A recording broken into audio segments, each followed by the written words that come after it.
miniature, and it's Gran Canaria. I live in these islands, so let me give you the honest rundown. Gran Canaria is round, dramatic and astonishingly varied for its size. Down south, the star is Mas Palomas, a huge protected field of desert dunes rolling right down to the sea, backed by the island's biggest resorts and some of the most reliable winter sun in Europe.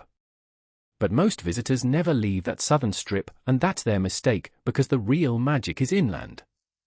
Drive up into the interior and you reach a world of pine forests, white villages and towering rock formations, crowned by Roque Nublo, a giant volcanic monolith with views across to Tenerife.